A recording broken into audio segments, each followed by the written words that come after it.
everyone, Sue here from 1A Auto, and today I have a 14 Wrangler in the shop, and I noticed when I walked by I had a little bit of a sweet smell from the engine right after I shut it off. I thought, I think that's going to be coolant. So here we are. So let's do a quick diagnostic and see what we find.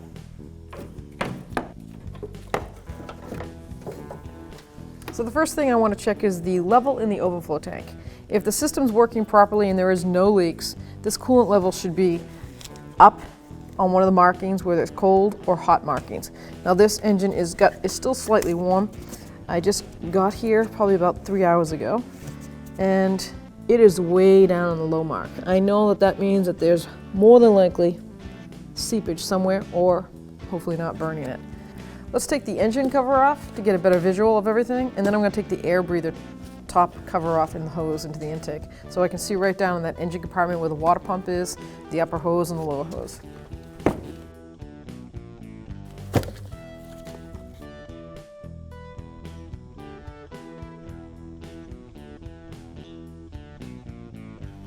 I'm going to start at the top radiator hose, and I want to check for a quick visual, see if I see any coolant leakage, or what we call in the industry coolant crusties.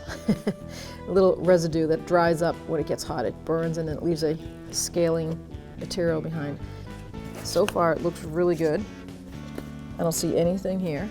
So I'm going to follow the hose down. I'm going to go to where it connects to the thermostat housing. I have noticed on this style thermostat housing that has an actual air bleeder in it right here. There's an O-ring that sits in there. Sometimes I've seen it seep out of here.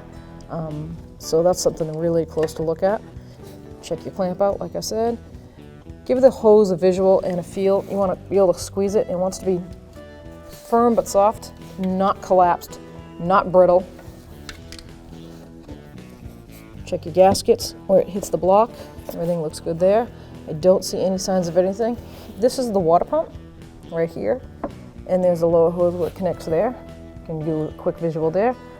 Now I have a mirror on a stick, which you can pick up at any parts store. This is not, it's very inexpensive. And I will bring this down here, shine a light on it.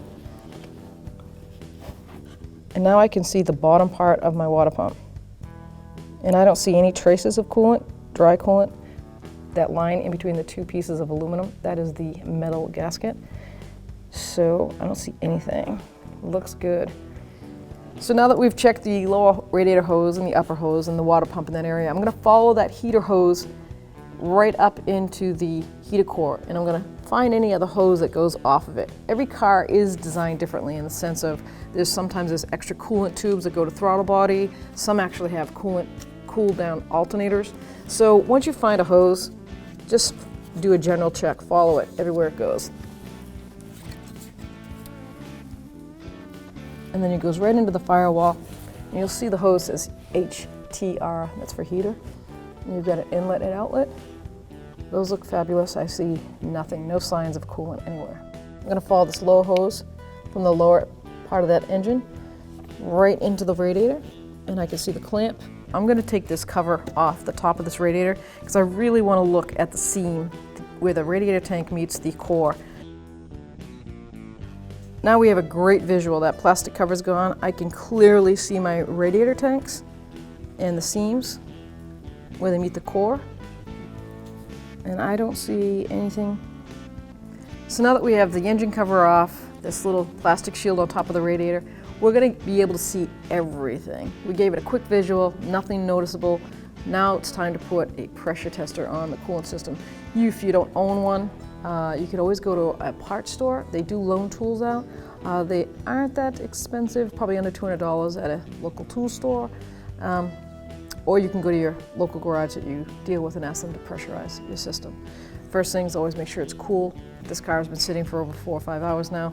It's not even warm anymore. So I'm going to take my cap off, and that's push down and turn counterclockwise. There's 2 stages to it.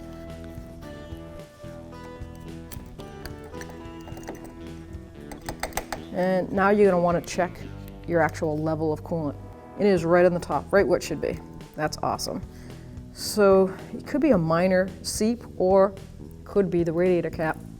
These actually have a big fail rate after a certain amount of years and mileage.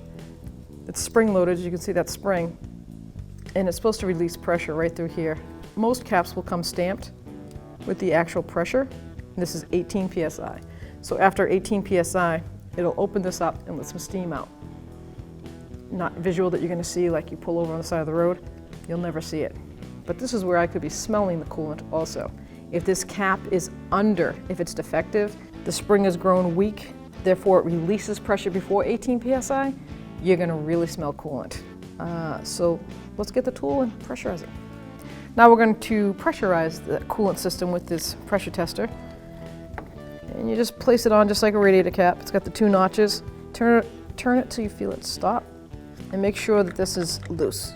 If it's pressured, it's not going to hold. So you want it loose. And then we have our gauge. And it has the numbers right here. The red zone is too much pressure for a car.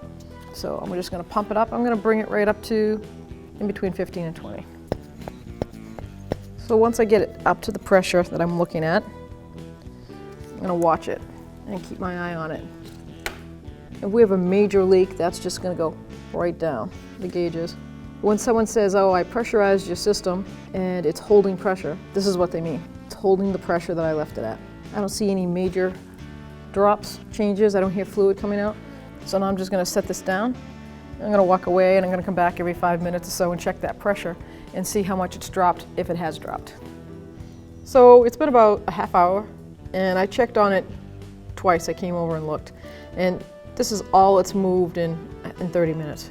So we're going to say that's normal. Going to compensate for just the gaskets inside the tool, the gasket on this, the rubber hose. That's not dropping any pressure, so we're good as far as I'm concerned. There's no puddles underneath, so we're going to rule out any actual external leaks. We're going to check the pressure on this cap and see if it holds pressure. So I have a pressure tester that adapts to this adapter. I'm going to put the cap on, make sure it goes all the way around and locks. It's bottomed out, and we have 18 psi. So I'll take my gauge, do the same thing, make sure it goes all the way around. It's locked, the pressure is off, and now we'll go up to 18 psi. If it doesn't go up to 18 and it keeps leaking air, then that tells me that spring is no good and the gasket's not sealing. Drop pressure already. Let's see if we can even get it up to 18. It won't even go past 12. So that's the great news. It's just a cap. So I'm going to get a new cap and we'll test it and make sure it goes up to 18 pounds and install it. So I went and got a new cap, 18 pounds of pressure, factory setting. I'm going to install that. Let's put the tester on. Let's see what we go up to. That's 15.